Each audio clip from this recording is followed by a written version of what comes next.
सच्चिदानंदरूपाय विश्वोत्पत्त्यादिहेतवे तापत्रय विनाशाय श्रीकृष्णाय वयं नमः। कल की कथा में हिरण्यकश्यप अपने परिवार के सदस्यों को उपदेश दे रहा था कि उसके भाई का जो स्थूल शरीर मर गया था, जिसके कारण सभी शोक संतप्त थे, उन सब की बता रहा था कि महान आत्मा हेतु शोक संतप्त नहीं होना चाहिए, क्योंकि उसको असली गति प्राप्त हो चुकी है। तो उस संबंध में आगे की कथा आज हम शुरू करते हैं। तो प्रसंग चल रहा था कि जब रानियां सभी रो रही थीं और वहाँ पर यमराज जो है एक बालक का रूप धारण करके आए थे, क्योंकि बालक हर जगह जा सकता है, इसलिए उन्होंने किसी ने टोका नहीं। तो वहाँ वो बालक रूपधारी यम जो है वहाँ पे आकर के बोलते हैं, श्री यम उवाच अहो अमीशाम वयसाधिकानां विपश्यतां लोक विधिं विमोहा यत्रागतस्तत्र गतं मनुष्यं स्वयं सधर्मायपि शोचन्ते पार्थम।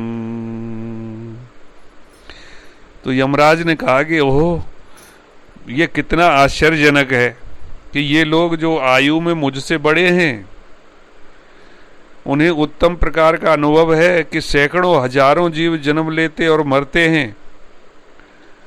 इस प्रकार उन्हें समझना चाहिए कि उन्हें भी मरना है, तो भी वे मोहग्रस्त होते हैं।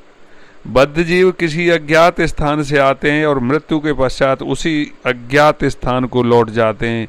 इस नियम का कोई अपवाद नहीं मिलता और यह भौतिक प्रकृति द्वारा संपन्न किया जाता है।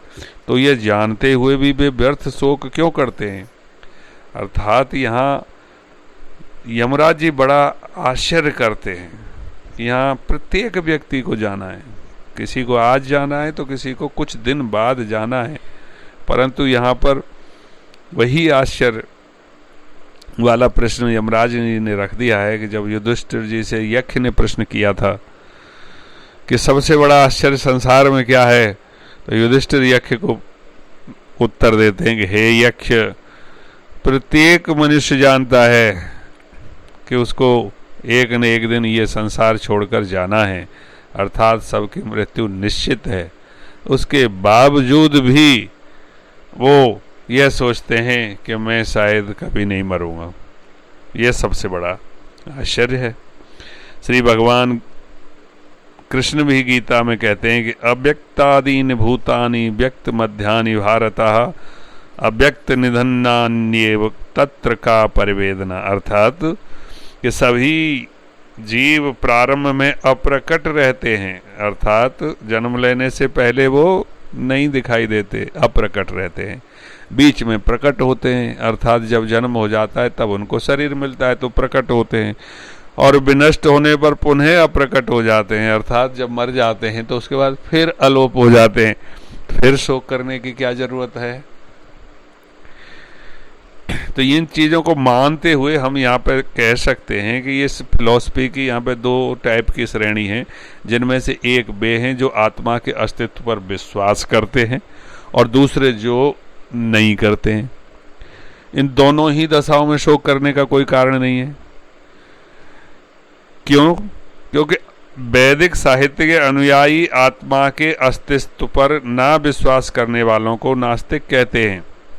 फिर भी हम तर्क हेतु नास्तिकवाद सिद्धांत को मान लें तो भी शोक करने का कोई कारण नहीं होता।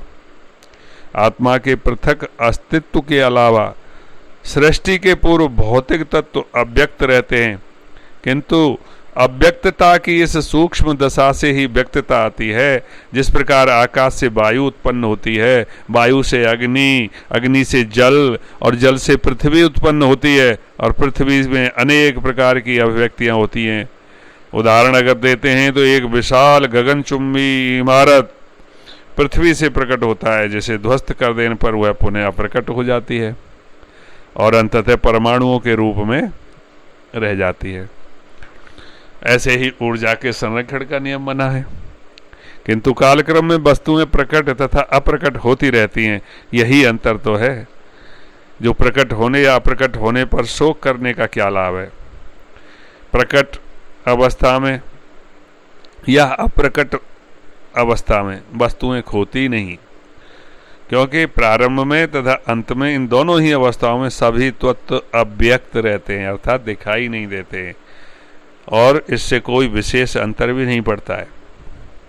यदि हम श्रीमद् भगवत गीता में दिए हुए वैदिक निर्णय को स्वीकार कर लें कि अंतमंतम इमे देहा, अर्थात इस देह का अंत होना निश्चित है, क्योंकि भौतिक शरीर कालक्रम से नष्ट हो जाएंगे, किंतु नित्य शोक्ता शरीर ने, अर्थात आत्मा सनातन है, अजर अमर है।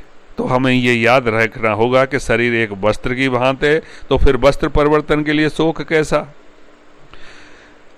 इस आत्मा के आगे भौतिक शरीर का वास्तविक अस्तित्व नहीं होता। यह एक सपने जैसा है। सपने में हम आकाश में उड़ सकते हैं या राजा की तरह रथ में आसीन हो सकते हैं।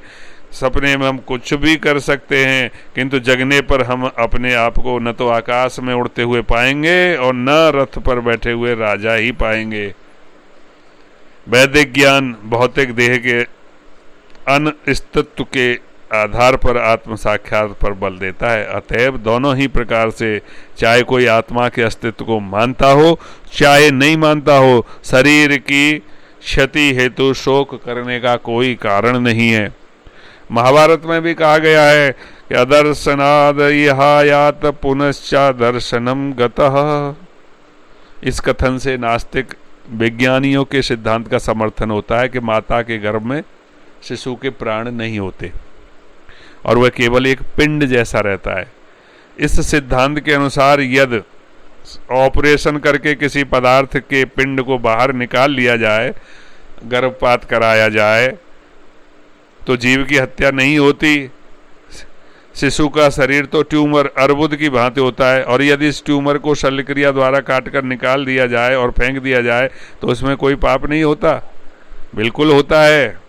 यही तर्क राजा तथा रानियों के प्रसंग में भी दिया जा सकता है। लेकिन राजा का शरीर अव्यक्त स्रोत से उत्पन्न हुआ था और अब वह व्यक्त से अव्यक्त अवस्था को प्राप्त हो गया था। चूंकि व्यक्तता अभिव्यक्ति केवल दो अव्यक्तताओं के मध्य में विद्यमान रहती है, और इसको फिर कोई इस अंतराल में प्रकट हुए शरीर के लिए क्यों रोए? यहाँ जो ऑपरेशन का उदाहरण दिया गया कि शल्य क्रिया द्वारा पदार्थ के पिंड को, जो अर्बुद को अर्थात गर्भपात को करा जाए तो जीव की हत्या नहीं होती है, वो गलत है। बिल्कुल हत्या होती है। शिशु का शरीर तो ट्यूमर की भांति नहीं होता, वो वास्तव में उसके अंदर जीव होता है। और ये तो साइलेंट स्क्रीम नामक एक इस ऑपरेशन की प्रक्रिया का एक सीडी आई थी, जिसको अगर कोई गर्भपात कराने वाली महिला अगर देख ले तो कभी गर्भपात नहीं करना। और हमारे ग्रंथों में तो गर्भपात को एक महा पाप बताया गया है।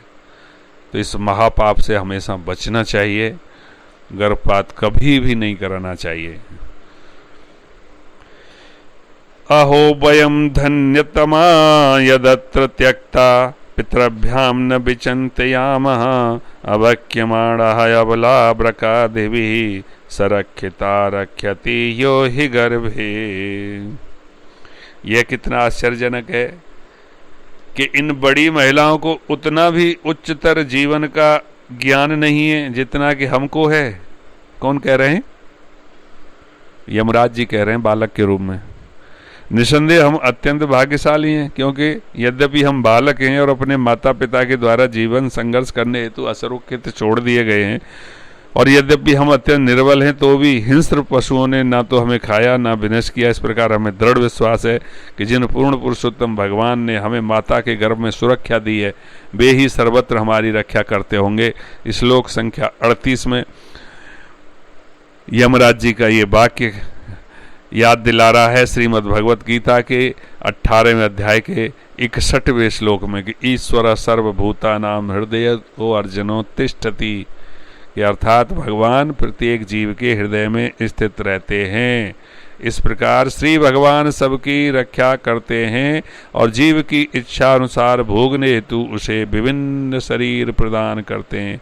हे राजा परीक्षित, जब आप गर्भ में थे उस समय भी आपको अश्वत्थामा के ब्रह्मास्त्र द्वारा मारने की चेष्टा जो की गई थी, उस समय भी श्री भगवान आपकी माता के उदर में प्रवेश करके आपके चारों ओर चक्कर लगा करके आपकी परिक्रमा कर रहे थे, जिसके बारे में आप बार बार आश्चर्यचकित होते थे कि ये अंगूठे के बराबर का पुरुष श्वेत पीतांबरधारी चक्र हाथ में लिए हुए आपके चारों ओर चक्कर क्यों लगा रहा है। तो इससे स्पष्ट होता है कि कोई भी व्यक्ति किसी के द्वारा कभी नहीं मारा जा सकता, उसकी रक्षा स्वयं भगवान करते हैं। और इसके लिए तो भगवान ने जगह जगह पर प्रकट होकर के ये दिखाया भी है। जैसे गज और ग्राह के संदर्भ में आप लोग सब जानते हैं कि किस प्रकार हाथी को ग्राह खींचे जा रहा था, और जब उन्होंने पूरी प्रार्थना करी तो भगवान वहाँ प्रकट होकर के और उस ग्रह का वध कर दिया। भगवान श्री कृष्ण 15वें अध्याय में भी कहते हैं कि सर्वस्वम चा हृदय सन्निविष्टो मत स्मृति ज्ञान पोहनम च, कि मैं सबके हृदय में स्थित हूँ और मुझसे ही स्मृति ज्ञान और विस्मृति सारी उत्पन्न होती हैं। किंतु ये जो जीव है वो स्वतंत्र होकर कर्म करना चाहता है, अतएव श्री भगवान उसे कर्म करने तथा फलों का अनुभव करने की सुविधा देते हैं। और भगवान कहते हैं कि सर्वान धर्मान परित्यज्यम मामेकं शरणं व्रज अहम सर्व पापेभ्य मोक्षयिष्यामि मा शुचः, अर्थात तुम समस्त कर्तव्यों को त्याग दो और केवल मेरी शरण में आ जाओ, मैं तुमको सारे पापों से मोक्ष कर दूंगा। भगवान श्री कृष्ण अर्जुन को ये उपदेश देते हुए कहते हैं कि जब व्यक्ति संसार में पूरी तरह से भ्रमित हो जाता है, उसे कोई रास्ता नहीं दिखाई दे रहा है, तो भगवान सीधा कह देते हैं कि तुम सारे कर्तव्यों को छोड़ के केवल केवल केवल मेरी शरण आ जाओ, तो मैं आपको सभी पापों से मोक्ष कर दूंगा, सभी पापों से पवित्र कर दूंगा। तो जो पूर्ण पुरुषोत्तम भगवान के आदेशों का पालन नहीं करेगा या नहीं करता, उसे इस भौतिक जगत का भोग करने की सुविधा दे दी जाती है। श्री भगवान बद्ध जीव को रोकने की जगह भोग करने का अवसर प्रदान करते हैं, जिससे परिपक्व होने पर अनेक जन्म जन्मांतरों के पश्चात बहूनाम जन्म नामन्ते ज्ञानवानमा प्रपद्यते वासुदेव सर्वमिति समहात्मा स दुर्लभ। भगवान कहते हैं कि ऐसे परिपक्व हो के बार बार जन्म ले करके पक करके वो जो हैं वो बनते हैं। क्या बनते हैं? भगवान के भक्त बनते हैं और श्री वासुदेव के शरण कमलों की शरण ग्रहण करते हैं, और ऐसा महात्मा बड़ा दुर्लभ माना गया है। भगवान श्री कृष्ण कहते हैं गीता में। अगले श्लोक में यमराज जी क्या कह रहे हैं? य इच्छयेषं सृजतीदमव्ययो ययेव रक्षत्यबलुम्पते च यः तस्याबला क्रीडन् माहुरीशितुश्चराचरं निग्रह संग्रहे प्रभु। य इच्छयेषा, य माने जो इच्छया, इच्छयेषा, इच्छयेष का संधि विच्छेद करते हैं तो हो जाता है इच्छा प्लस ईश। अच्छा, इच्छा उनकी इच्छा से, ईश माने परम ईश्वर नियंता, सृजति उत्पन्न करते हैं, इदम इस अव्यया इस जगत को यथारूप में रहकर। अर्थात उस बालक ने स्त्रियों को संबोधित किया कि हे अबलाओ, उन अविनाशी पूर्ण पुरुषोत्तम भगवान की इच्छा से संपूर्ण जगत का सृजन, पालन और संहार होता है। ये वेदों का निर्णय है। चर और अचर से युक्त यह भौतिक सृष्टि उनके खिलौने के तुल्य है। परमेश्वर होने के कारण वे इसको विनष्ट करने तथा इसकी रक्षा करने में पूर्ण समर्थ हैं, ऐसा वो यहाँ पर कह रहे हैं। तो अगर इस प्रसंग में हम कहें तो रानियां जो शोक प्रकट कर रही हैं वो एक तर्क करके कह सकती हैं कि यदि पूर्ण पुरुषोत्तम भगवान ने हमारे पति की रक्षा गर्भ में की थी तो अब वे क्यों नहीं कर रहे।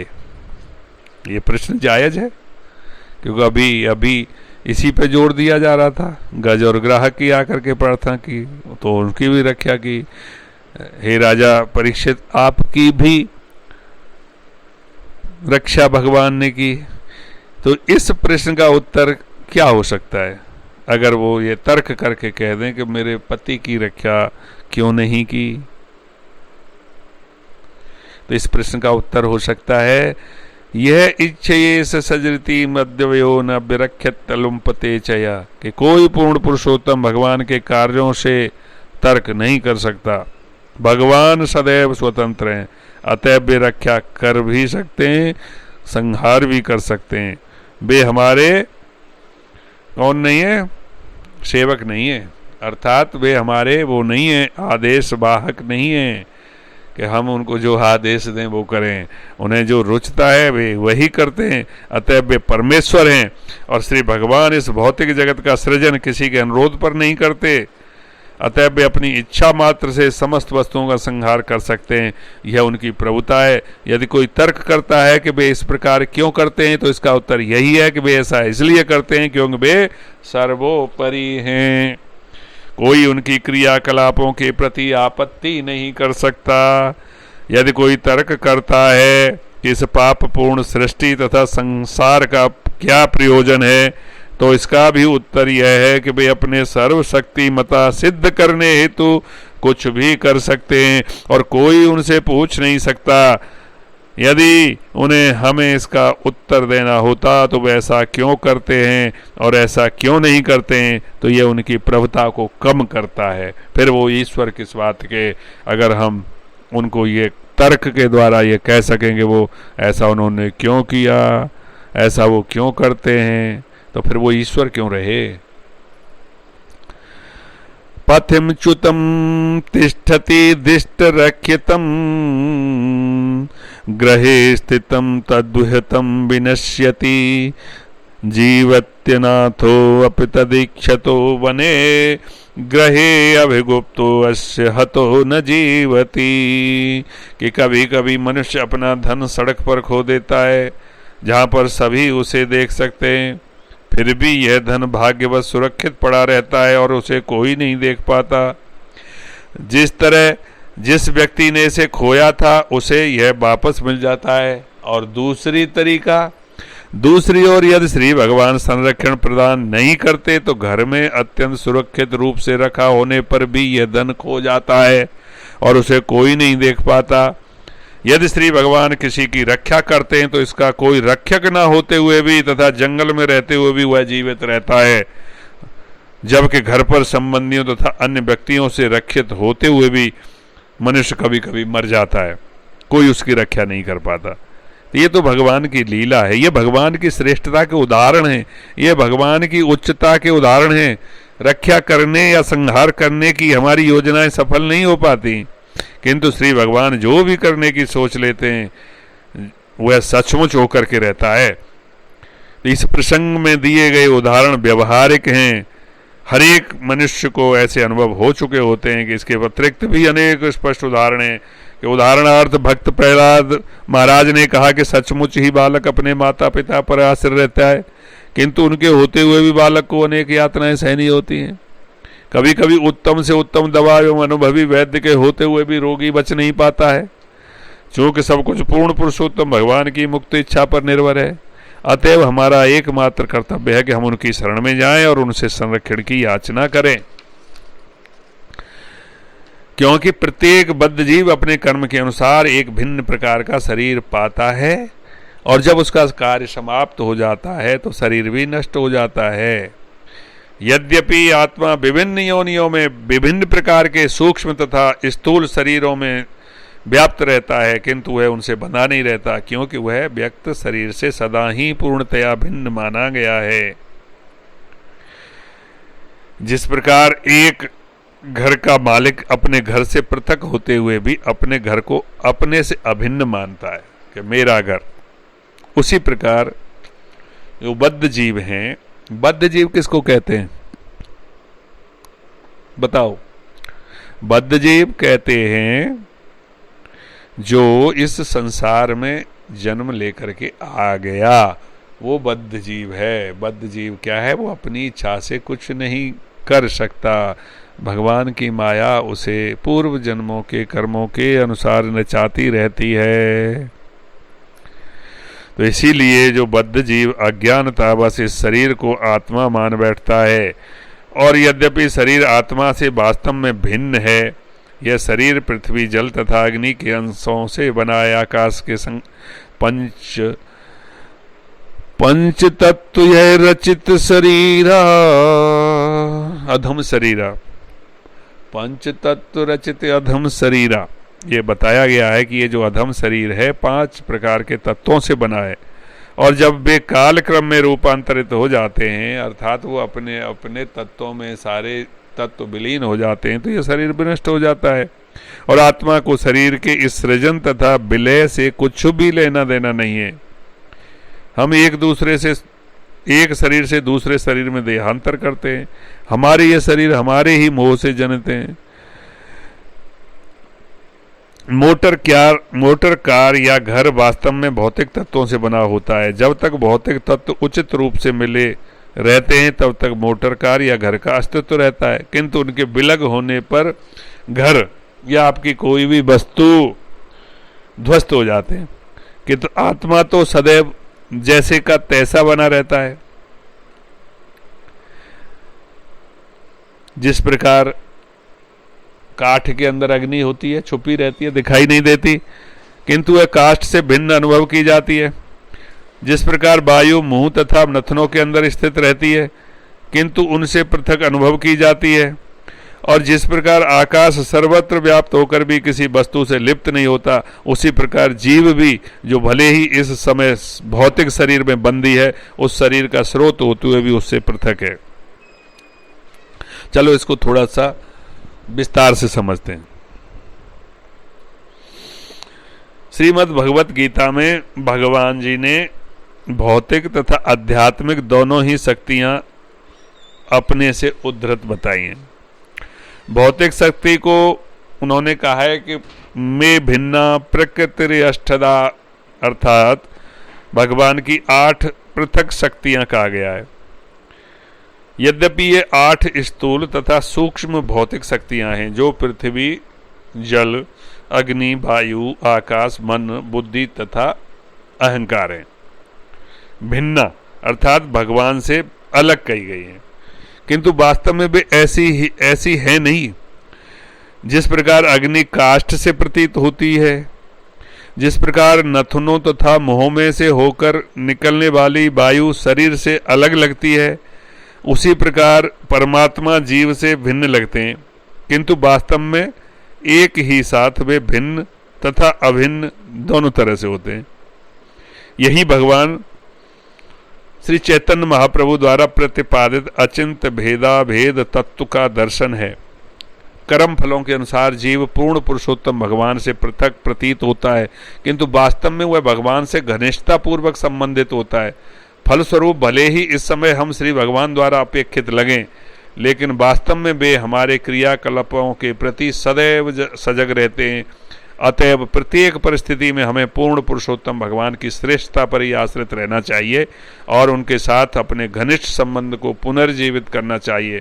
हमें पूर्ण पुरुषोत्तम भगवान की सत्ता तथा नियंत्रण पर आश्रित रहना चाहिए। यमराज जी ने आगे कहा कि अरे शोक करने वालों, तुम सारे के सारे अल्पज्ञ हो, बहुत छोटे ज्ञान वाले हो। तुम जिस सुयज्ञ नाम के व्यक्ति के लिए शोक कर रहे हो, वह तुम्हारे समक्ष अभी भी लेटा है। वह गया कहाँ है? तो फिर तुम्हारे शोक का क्या कारण है? पहले वह तुम्हारी बात सुनता था और उत्तर देता था, किंतु तुम लोग अब उसे न पाकर शोक कर रहे हो। यह विरोधाभासी आचरण है, क्योंकि तुमने वास्तव में उस व्यक्ति को शरीर के अंदर कभी नहीं देखा था जो तुम्हें सुनता था और उत्तर देता था। तुम्हें शोक करने की आवश्यकता नहीं है, क्योंकि तुम जिस शरीर को हमेशा देखते आए हो वह तुम्हारे सामने पड़ा हुआ है। तो बालक के रूप में यमराज द्वारा दिया गया यह उपदेश सामान्य व्यक्ति भी की समझ में आ सकता है। अर्थात जो सामान्य व्यक्ति शरीर को आत्मा मान लेता है वह निश्चय ही पशु सदृश है। यस्यात्म बुद्धि कुणपेत्र धातुके स एव गोखर। परंतु एक सामान्य व्यक्ति भी समझ सकता है कि मृत्यु के पश्चात व्यक्ति चला जाता है। यद्यपि शरीर वहीं पड़ा रहता है, किंतु मृत व्यक्ति के संबंधी शोक करते हैं कि वह चला गया है, क्योंकि सामान्य व्यक्ति शरीर को तो देखता है किंतु आत्मा को नहीं देखता।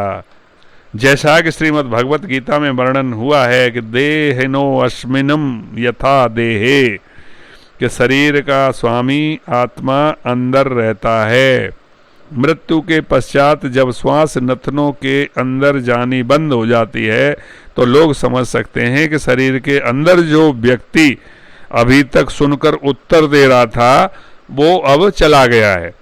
अतएव वास्तव में सामान्य व्यक्ति यह निष्कर्ष निकालता है कि आत्मा शरीर से सचमुच भिन्न था और अब चला गया है।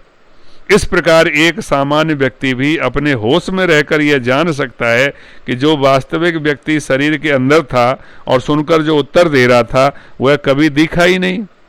अतएव जो कभी दिखा नहीं हो तो उसके लिए शोक करने की क्या आवश्यकता है? समझ रहे हैं ना?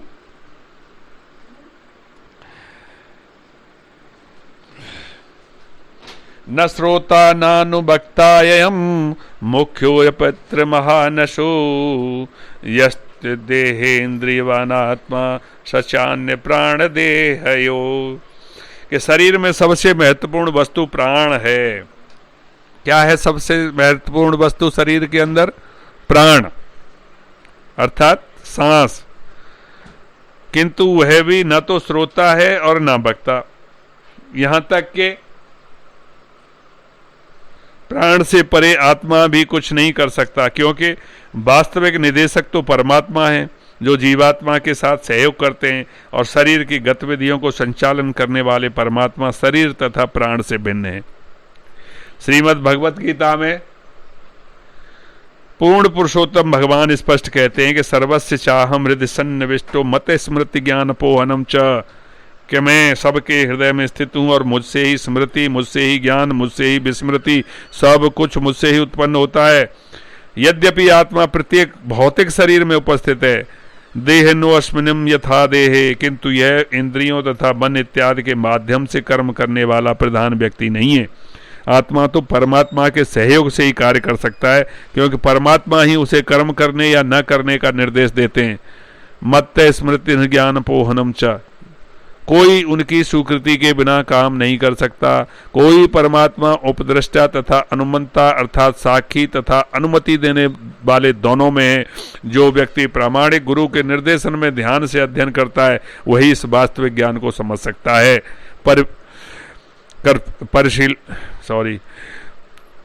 इस ज्ञान को समझ सकता है कि पूर्ण पुरुषोत्तम भगवान ही व्यष्टि आत्मा जीवात्मा के समस्त कार्यकलापों के संचालक एवं उन कार्यों के फलों के नियामक है।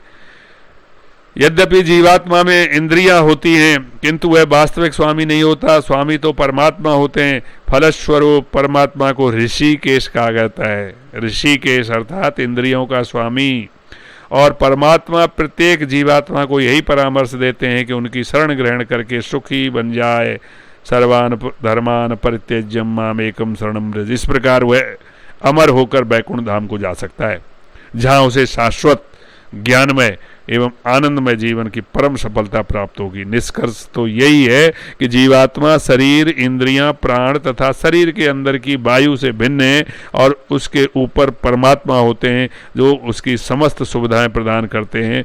जो जीवात्मा परमात्मा के लिए सब कुछ करता है वह शरीर के अंदर सुखपूर्वक निवास करता है। बोलो सच्चिदानंद भगवान की जय। आज की कथा का विराम यहीं करते हैं, आगे की कथा कल इससे आगे की जाएगी।